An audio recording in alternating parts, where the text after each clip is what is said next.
Hello guys. आज मैं फिर से आ गया हूँ आपको ये सिखाने कि इंग्लिश का न्यूज़पेपर कैसे पढ़ते हैं। तो चलिए वीडियो को शुरू करते हैं। देखिए हेडिंग लिखी हुई है, पहले हेडिंग पढ़ेंगे फिर नीचे पढ़ेंगे। देखिए हेडिंग क्या लिखी हुई है, रन ऑफ ऑन मे 28। अब इतनी सी लाइन का क्या मतलब है? अगर दोस्तों आपको रन ऑफ पता है फिर तो समझ में आ जाएगा, लेकिन रन ऑफ का ही तो मतलब जानना है यहाँ पे, ये बहुत मेन है। देखिए रन ऑफ का मतलब थोड़ा सा मुझे डिटेल में बताना पड़ेगा कि देखिए क्या होता है कि हम इलेक्शन जीतने के लिए कम से कम 50% वोट्स की ज़रूरत होती है, कि मतलब 50% वोट आपको मिले हो तब आप इलेक्शन जीतेंगे कम से कम, ठीक है। तो 50% वोट अगर कोई भी पार्टी नहीं ले पाई, समझे दोस्तों, मतलब मान लीजिए जितनी भी पार्टी हैं उनमें से किसी भी पार्टी को 50% वोट नहीं मिले, उससे कम मिले, तो क्या होगा, तो फिर जो दो टॉप की पार्टी आई होंगी जिन्हें मतलब वो पार्टी जिनको सबसे ज़्यादा वोट मिले हैं उनमें से दो पार्टी को चुन लिया जाएगा और उनका फिर से एक मतलब उनको फिर से वोट दिलवाया जाएगा, उनका फिर से इलेक्शन करवाया जाएगा। इसको हम रन ऑफ कहते हैं, ठीक है। तो दोस्तों ये रन ऑफ को आप इलेक्शन जो होता है ना, री इलेक्शन, उससे कंफ्यूज ना कर लें। री इलेक्शन अलग चीज़ है, रन ऑफ अलग चीज़ है। री इलेक्शन का तो मतलब हो गया कि पूरे ही इलेक्शन पूरे दोबारा से होना, उसमें सारी पार्टी होंगी सब कुछ। और रन ऑफ का मतलब हो गया कि उसमें सिर्फ दो पार्टी होंगी या वो पार्टी होंगी जो कि पहले और दूसरे नंबर पर आई है, लेकिन उन दोनों में से किसी भी पार्टी को 50% वोट नहीं मिले, ठीक है। तो ऐसे इलेक्शन को हम क्या देते हैं, रन ऑफ। क्लियर हो गया? अब क्लियर हो गया ना। चलिए अब देखते हैं क्या है, रन ऑफ ऑन मे 28, यानी कि ये जो इलेक्शन होंगे रन ऑफ कब होंगे, ऑन मई 28 यानी कि 28 मई को होंगे, ठीक है। चलिए अब ये बड़ी वाली हेडिंग पढ़ते हैं। अच्छा ये जो खबर है ना, ये टर्की के बारे में, टर्की में इलेक्शन है उसके बारे में ये खबर। तो अब आपका दिमाग समझ में आ गया होगा कि क्या मसला है, थोड़ा थोड़ा आइडिया हो गया होगा। तो अब आपको और भी अच्छा लगेगा ये सुनने में और समझने में मज़ा आएगा, ठीक है। चलिए देखिए लिखा है अपोजिशन इन टर्की। अपोजिशन का मतलब होता है कि जिसे हम कहते हैं मतलब विपक्ष कहते हैं ना, विपक्ष, उसको हम अपोजिशन कह देते हैं तो इंग्लिश में, ठीक है। तो अपोजिशन यानी कि विपक्ष जो है इन टर्की, टर्की में कंटेस्ट। देखिए कंटेस्ट का यहाँ पे मतलब ये नहीं हुआ कि मुकाबला करना, एक तो ये होता है कि मुकाबला करना, ठीक है, और एक कंटेस्ट का मतलब ये भी होता है कि जब आप मतलब जब आप क्वेश्चन उठाते हैं, सवाल उठाते हैं कि भाई मतलब जब आपको कोई चीज़ सही नहीं लगती उस पर सवाल उठाते हैं, उसको भी हम कंटेस्ट बोल देते हैं, कंटेस्ट करना, ठीक है। तो जो विपक्ष है टर्की में वो कंटेस्ट करता है, यानी कि सवाल उठाता है। किस पर सवाल उठाता है? Thousands of ballets. बैलेट्स क्या होते हैं दोस्तों? ये बैलेट्स जो होते हैं ना, एक हम पर्ची होती है उस पर अपना वोट दे देते हैं, यानी कि रिटर्न वोट, लिखित में वोट देना। ये लिखित में मतलब जो वोट होता है लिखित में, ठीक है, पर्ची पे। पहले ज़माने में काफ़ी चलता था जब हम मतलब अपने, आज तो खैर ईवीएम आ गई हैं, तो दूसरा तरीका ये होता था बैलेट, मतलब पर्ची पे लिख दिया कि भाई ये हमारा, हम इनको देना चाहते हैं, मतलब इनको जिताना चाहते हैं, वोट दे दिया अपना। तो ऐसी पर्ची को जिस पे लिखा हुआ है रिटर्न में, ठीक है, तो उसको बैलेट्स कहते हैं। थाउजेंड का मतलब हज़ारों। तो हज़ारों बैलेट्स जो हैं उन पर अपोजिशन जो विपक्ष है टर्की में सवाल उठाता है। फिर देखिए आगे लिखा है किस चीज़ के बाद सवाल उठाता है, आफ्टर द इलेक्शंस, मतलब इलेक्शंस हो गए होंगे उसके बाद सवाल उठा रहे हैं, ये बात है। देखिए फिर आगे लिखा है यहाँ पर, ये एक और हेडिंग है, filed complaints over suspected irregularities. अब इसका क्या मतलब? सबसे पहले इरेगुलरिटीज़ का मतलब समझते हैं, क्योंकि ये थोड़ा कठिन लग रहा होगा सुनने में। देखिए ये क्या होता है ना, इसका मतलब होता है अगर कोई काम सही से नहीं करा जा रहा है तो ये नहीं करने को हम क्या कह देते हैं, इरेगुलरिटीज़। मान लीजिए कोई काम होना है कि ये मतलब ये रूल है, इस रूल से ये काम होना है, नहीं होता वो काम, तो ये मतलब रूल से ना चलने को ही हम इरेगुलरिटीज़ कह देते हैं, ठीक है, मतलब जो रूल में नहीं है। और सस्पेक्टेड का मतलब क्या, जिस पे शक है, तो मतलब ऐसे काम जो कि रूल से नहीं हो रहे हैं और जिन पे शक है, ठीक है। तो इस बारे में इन्होंने ऐसे ऐसे जो काम है, ऐसे जो मतलब एक्ट है, ठीक है, इस पर इन्होंने कंप्लेंट का मतलब शिकायतें, कंप्लेंट्स का मतलब हो गया शिकायतें, और फाइल का मतलब हो गया करना। सिंपल भाषा में, बहुत देसी भाषा में बताऊँ तो फाइल का मतलब करना होता है जब भी कंप्लेंट की बात होती है या एफआईआर की बात होती है, केस की बात होती है, ठीक है। तो इसमें फाइल आता है ना, या रजिस्टर भी आ जाता है कई बार, तो इसका सिंपल मतलब ये है कि करना, ठीक है। हम आप आम भाषा में तो ऐसे बोलते हैं। तो फाइल्ड कंप्लेंट्स, किस बात पर कंप्लेंट करी इन्होंने भाई? देखिए लिखा है ओवर सस्पेक्टेड इरेगुलरिटीज़, यानी कि मतलब ऐसी इरेगुलरिटीज़ जो कि जिन पे शक है, ठीक है। चलिए अब देखिए सेज, ये बात किसने कही है, ये वाली बात ये कही है सेज CHP। अब CHP दोस्तों कोई होंगे, कोई तो होंगे, कोई पोस्ट होगी या कुछ भी, कोई मतलब इंसान होंगे, उन्होंने ये बात कही है, ठीक है। अब हम यहाँ से पढ़ते हैं। देखिए अब मैं थोड़ा सा कैमरा सेट कर लेता हूँ। देखिए अब हम हेडिंग पढ़ चुके हैं दोस्तों, अब हम यहाँ से पढ़ेंगे। देखिए लगा टर्कीज मेन अपोजिशन पार्टी, यानी कि टर्कीज मेन अपोजिशन पार्टी, यानी कि अपोजिशन पार्टी कौन हो गया, कि भाई जो विपक्ष वाली पार्टी होती है, विपक्ष बोलते हैं, विपक्ष पक्ष ये वाली, तो विपक्ष वाली जो पार्टी है, मेन मतलब जो मेन मुख्य पार्टी है टर्की की, सैड, सैड का मतलब कहा। तो ये जो पार्टी है, ये जो विपक्ष में है, इनने कहा, क्या कहा, अच्छा लिखा है ऑन वेंसडे, यानी कि वेंसडे को इसने कहा, क्या कहा, इट हैड फाइल्ड। अब देखिए एक बात बड़ी इंपॉर्टेंट मैं बता दूं, यहाँ पे हैड आ रहा है ना, लेकिन इससे पहले सैड भी आ रहा है, ठीक है। तो इसका क्या मतलब हुआ, देखिए जब भी सैड लगा हुआ हो तो इसके बाद की सारी बातें न्यूज़पेपर में पास्ट में बदल जाती हैं। हाँ, अगर हम आम भाषा में बोलते तो हम यहाँ पे हैव लगाते, लेकिन न्यूज़पेपर है तो हैव का हैड हो गया, क्योंकि दोस्तों हैव की पास्ट फॉर्म हैड होती है। तो यहाँ पे सैड लगा, इसलिए यहाँ पे भी क्या लगा दिया, हैड लगा दिया, जबकि होना क्या चाहिए था, हैव। लेकिन न्यूज़पेपर में ऐसे करते हैं, ये ग्रामर के कुछ रूल होते हैं दोस्तों, ठीक है। लेकिन आम भाषा में हम ऐसे नहीं बोलते हैं। तो देखिए टर्कीज मेन अपोजिशन पार्टी जो है सैड, उसने कहा कब, ऑन वेंसडे को कहा, इसे दोस्तों वेंसडे बोलते हैं, वेडनेसडे नहीं बोलते, ठीक है। तो वेंसडे को कहा इट हैड फाइल्ड कंप्लेंट्स। अब देखिए सुनने में क्या लग रहा है, इट हैड फाइल्ड, यानी कि इसने फाइल कर दी थी, मतलब इसने कंप्लेंट कर दी थी, फीलिंग तो यार है, लेकिन कहा क्या जा रहा है यहाँ पे, कहा ये जा रहा है कि ये फाइल कर चुकी है, यानी कि कंप्लेंट कर चुकी है, क्योंकि मैंने बताया सैड के बाद जो हैड है वो हैव वाला काम कर रहा है यहाँ पर, ठीक है। ये हैड जो है ना, ये लिख देते हैं, मैंने बता चुका। तो इन्होंने जो अपोजिशन पार्टी है, इसने वेंसडे को कहा भाई कि ही इट हैड, इट कौन आया, यानी कि जो पार्टी है, इट आया है पार्टी के लिए। तो ये जो पार्टी है, इट हैड फाइल्ड कंप्लेंट्स, मतलब कि इसने शिकायतें कर दी हैं पार्टी ने, किस बात पर, वो पता चलेगा ओवर से, तो ओवर सस्पेक्टेड इरेगुलरिटीज़, मतलब ऐसी इरेगुलरिटीज़ जिसमें शक है कि भाई मतलब कुछ गड़बड़ है। तो ऐसे काम को आप इरेगुलरिटीज़ को आप ये भी कह सकते हैं कि मतलब गड़बड़ या खामियां, इस तरीके की बात भी आप कह सकते हैं। और वैसे तो मैंने बता ही दिया कि भाई कोई काम सही से नहीं हो रहा तो उसी को हम कह देते हैं इरेगुलरिटी, ठीक है। तो इस पर शक है इन्होंने, इसलिए मतलब इसी बात पर इन्होंने कंप्लेंट कर दी, शिकायत कर दी। देखिए फिर आगे लिखा है at the thousands of ballot boxes. अभी जो इरेगुलरिटीज़ है ये कहाँ पर है, एट बताएगा, तो at thousands of ballot boxes. Thousands का मतलब होता है दोस्तों कि थाउजेंड्स का मतलब हज़ारों, और ऑफ बैलेट बॉक्सेस, देखिए बैलेट बॉक्सेस वो होते हैं, बॉक्स होता है उसमें पर्चियाँ डालते हैं, मैंने बताया था ना, बैलेट का मतलब क्या होता है, पर्ची होती है, उस पर अपना वोट दे देते हैं, फिर वो पर्ची एक बॉक्स में डाल देते हैं, तो वही जो बॉक्स होता है उसी को हम बैलेट बॉक्स कहते हैं, ठीक है। तो जो बैलेट बॉक्सेस हैं, यानी कि जो कई सारे बॉक्सेस हैं, प्लूरल लगाए ना यहाँ पे, तो कई सारे जो बॉक्सेस हैं दोस्तों, मतलब हज़ारों बॉक्सेस हैं, उस पे काम सही से नहीं किया जा रहा है, इस बात की कंप्लेंट करी है इन्होंने, ठीक है, ये बात कही गई। देखिए फिर आगे लिखा है इन संडेज लैंडमार्क इलेक्शन। अभी जो बैलेट बॉक्सेस थे ये कब हुए थे, मतलब ये जो पर्चियाँ डाली गई बॉक्सेस में कब हुई थी, इन संडेज, यानी कि संडे का लैंडमार्क का होता है कि बहुत महत्वपूर्ण, जो बहुत इंपॉर्टेंट होता है उसको हम लैंडमार्क कह देते हैं। इलेक्शंस का मतलब दोस्तों चुनाव। तो जो बड़े महत्वपूर्ण चुनाव थे संडे को, वहाँ पर ये बैलेट बॉक्स हुआ था, उनमें भाई गड़बड़ी की बात, मतलब कह रहे हैं कि भाई सही से नहीं हुआ, हमें मतलब सस्पेक्टेड इरेगुलरिटीज़ हैं, इस बात पर इन्होंने कंप्लेंट करी, ठीक है। अब देख रहे हो दोस्तों ये कितना समझाने में टाइम लग गया, क्योंकि ये ना थोड़े टेक्निकल वर्ड थे इसलिए टाइम लग गया, हेडिंग भी थोड़ी अलग थी इसकी।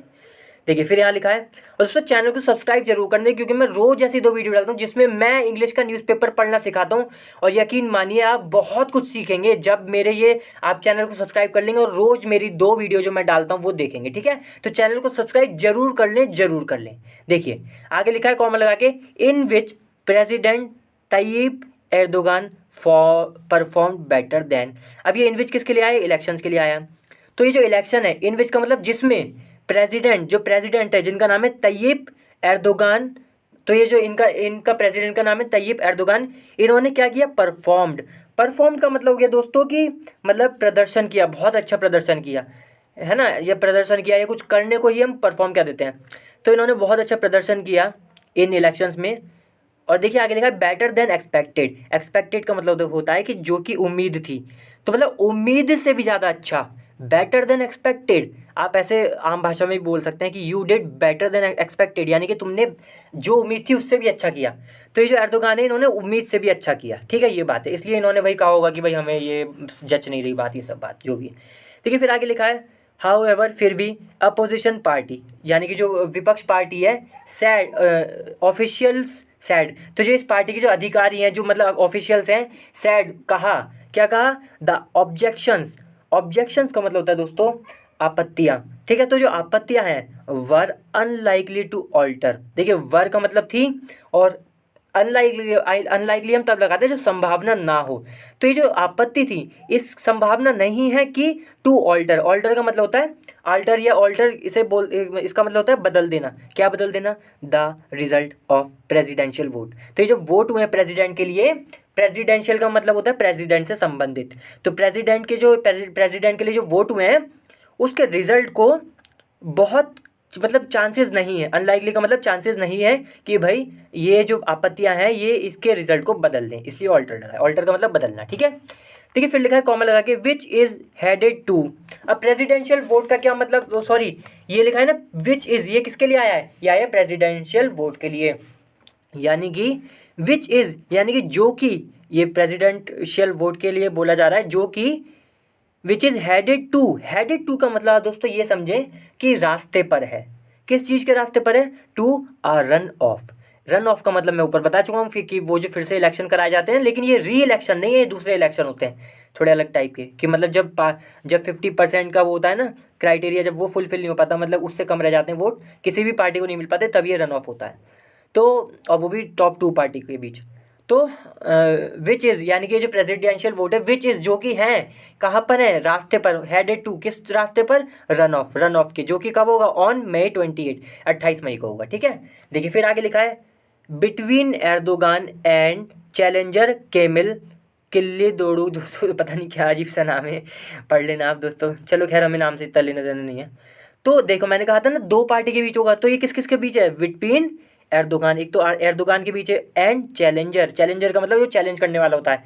तो एक चैलेंजर कौन है इनके भाई? केमल किलिक दारोगुलू, जो भी है दोस्तों ये, तो केमल और एर्दोगान के बीच ये रन ऑफ है, ठीक है। चलिए 28 मई को देखिए, अब यहाँ लिखा हुआ है मुहर्रम एरकक। अब ये कोई होंगे दोस्तों, तो Muharrem Erkek a deputy chairman of secularist Republican People's party.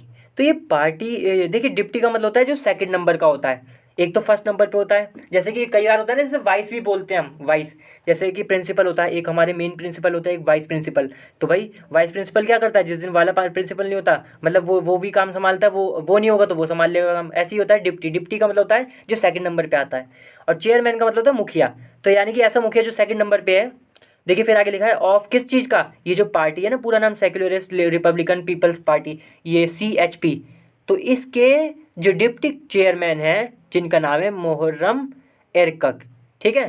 देखिए फिर लिखा है सैड। तो इन्होंने, ये जो मुहर्रम एरकक है जो चेयरमैन है, इन्होंने कहा irregularities at each ballot box, यानी कि जो इरेगुलरिटीज है एट ईच बैलेट बॉक्स।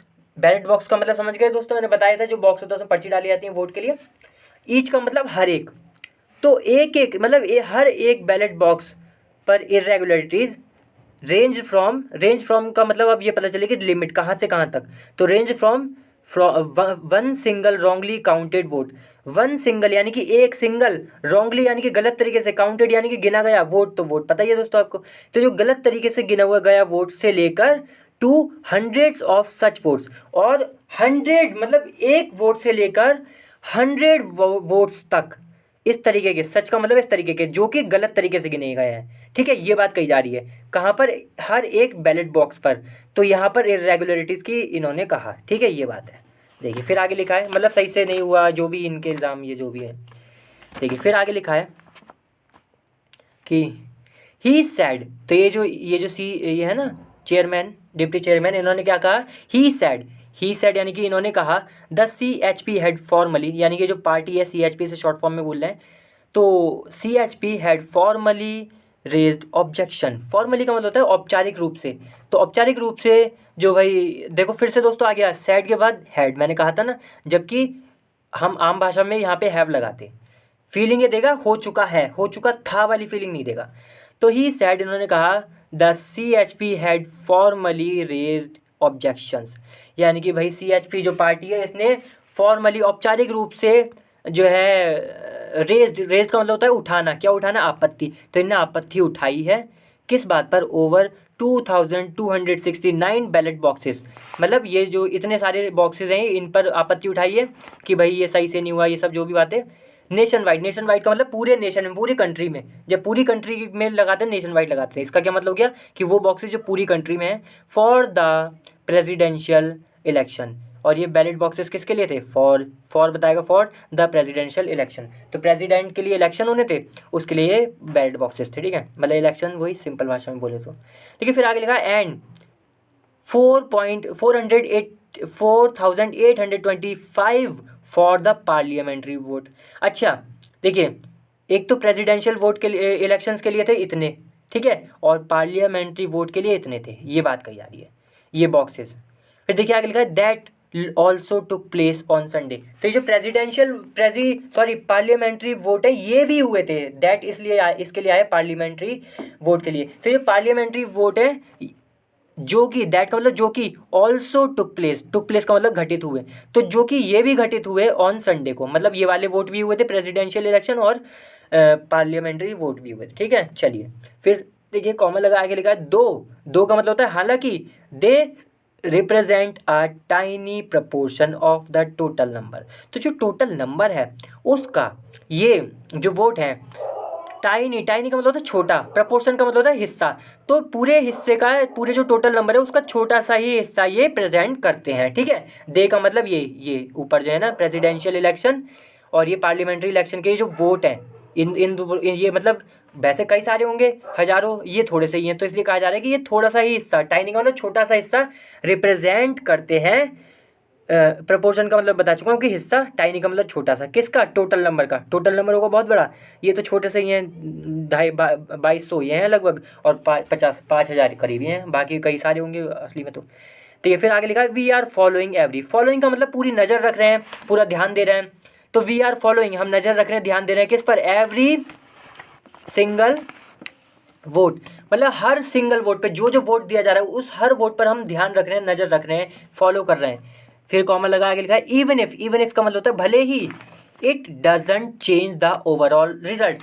तो देखिए अब यहाँ पे आपका दिमाग जाना चाहिए कि भाई ये वोट, देखिए मैं पहले बताता हूँ, इवन इफ का मतलब भले ही, इट डजंट चेंज का मतलब ये बदल नहीं सकते, ये नहीं बदलता, क्या नहीं बदलता? ओवरऑल रिजल्ट, कि भाई जो पूरा इलेक्शन है, ओवरऑल का मतलब होता है कंप्लीट, तो जो कंप्लीट रिजल्ट है वो भले ही ये ना बदल दे, क्या ना बदल दे? कि ये जो ध्यान दे रहे हैं हर वोट पर, एक एक वोट पर, इससे भला ही पूरा रिजल्ट ना बदले, ये बात कही जा रही है। अब आप कहेंगे कि ये बात नहीं समझ में आई कि भाई ये क्यों कह रहे हैं कि हर भले ही ये रिजल्ट ना बदले, क्योंकि दोस्तों मैंने बताया था ना कि थोड़े से ही वोट पे तो बात चल रही है। देखिए यहाँ पे थोड़े से वोट है, यहाँ पे थोड़े से वोट, अब ये कह रहे हैं कि अगर थोड़े से वोट भले ही मतलब भले ही, क्योंकि थोड़े से वोट क्या रिजल्ट बदलेंगे, तो इसलिए इन्होंने कहा है कि भाई भले ही ये जो हम एक एक वोट पे नज़र रख रहे हैं ना, इससे भले ही रिजल्ट ना बदले, तब भी हम नज़र तो रखेंगे, ये बात है, ठीक है।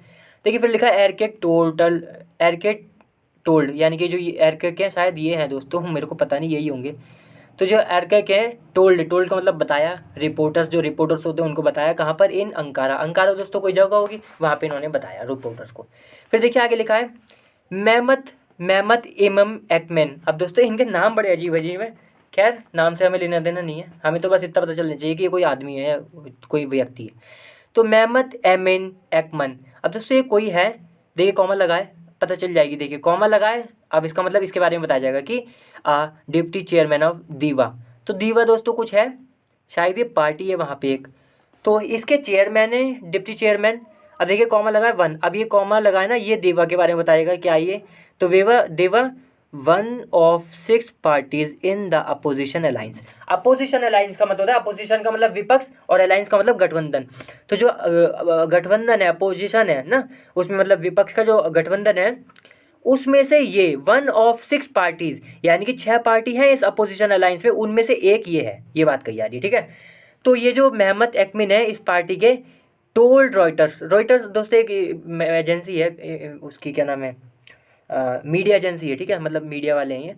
तो इनको बताया we don't have strong evidence, कि भाई हमारे पास नहीं है, वी डोंट हैव यानी कि हमारे पास नहीं है, क्या नहीं है? Strong evidence. एविडेंस का मतलब है प्रूफ, और स्ट्रॉन्ग का मतलब होता है कि मजबूत, तो हमारे पास मजबूत एविडेंस यानी कि मजबूत प्रूफ नहीं है, किस लिए? To say irregularities can change the presidential race, ये कहने के लिए, मतलब हमारे पास ये बड़े मजबूत सब वो नहीं है प्रूफ, कि भाई ये कहने के लिए कि भाई इरेगुलरिटीज़ जो हैं कैन चेंज, कि वो बदल सकती हैं, इरेगुलरिटीज जो हैं वो बदल सकती हैं, क्या बदल सकती हैं, द प्रेसिडेंशियल रेस। तो जो मतलब जो प्रेसिडेंट बनने के लिए जो रेस चल रही है ना, उसके जो रिजल्ट हैं वो बदल सकती हैं। और या get another opposition candidate, candidate का मतलब होता है दोस्तों जो पार्टिसिपेट करता है किसी चीज़ में, ठीक है, यानी कि जिसे हम कंटेंडर भी कहते हैं, या और हम जो अपनी भाषा में बोलते हैं उम्मीदवार, जो इंडिया में बोला जाता है ना उम्मीदवार। तो ये कह रहे हैं कि और गेट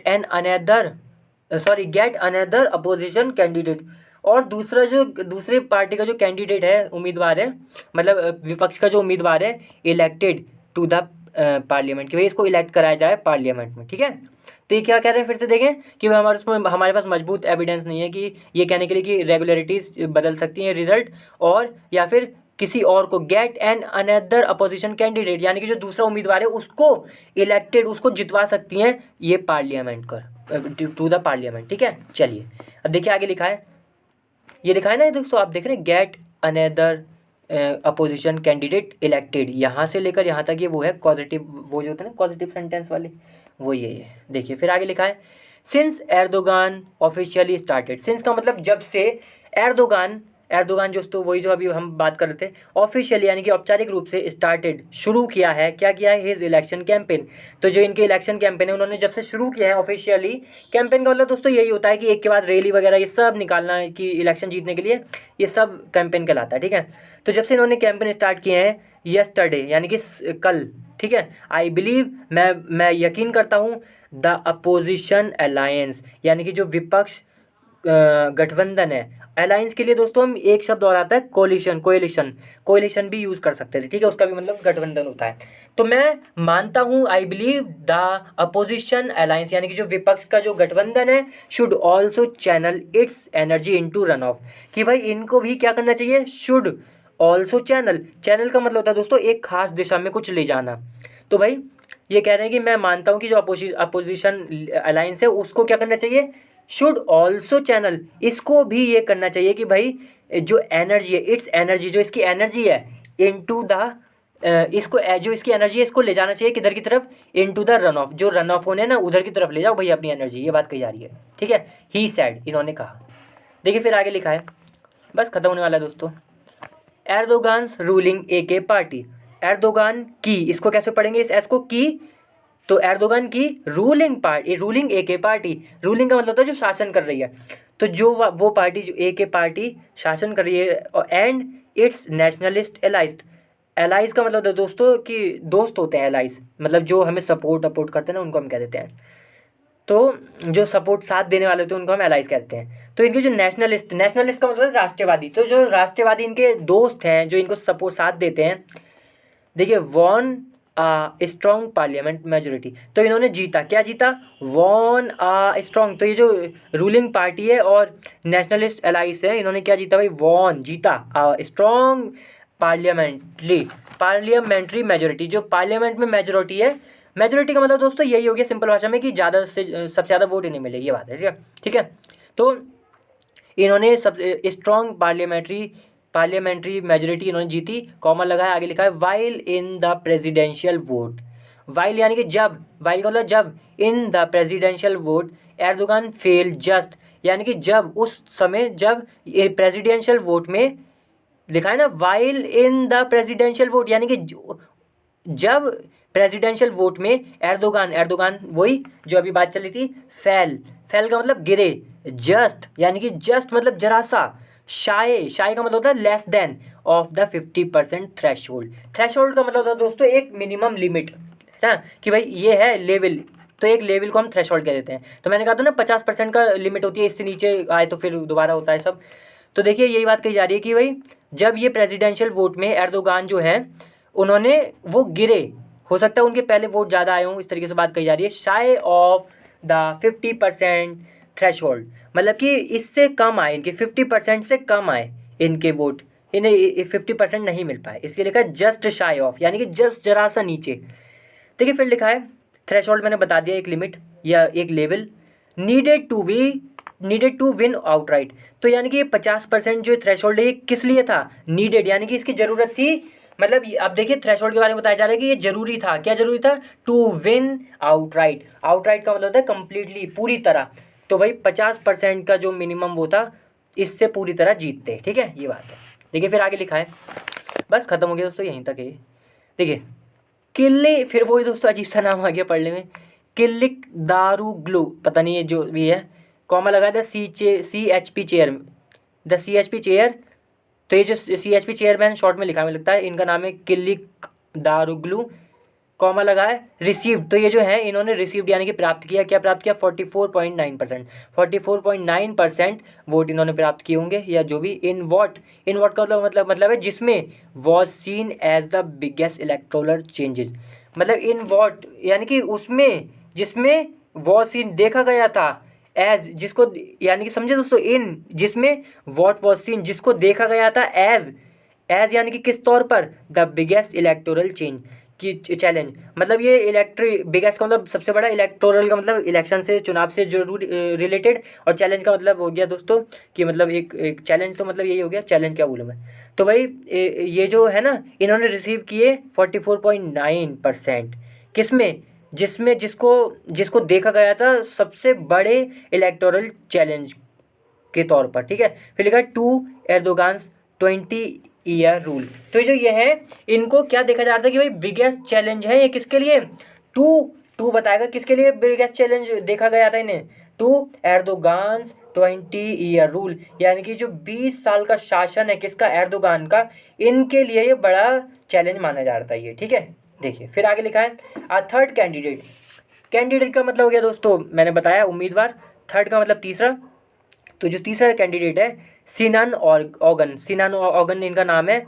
ऑब्टेन का मतलब प्राप्त किए कितने? 5.7%। तो इन्होंने केवल 5.7% ही वोट प्राप्त किए। ठीक है, चलिए दोस्तों अब यहाँ पे एंड हो जाता है। अगली बार फिर से दोस्तों किसी और अच्छी वीडियो के साथ फिर से मिलेंगे। चलिए तब तक के लिए बाय, और चैनल को सब्सक्राइब जरूर कर लें, वीडियो को लाइक जरूर कर दें, और चलिए बाय।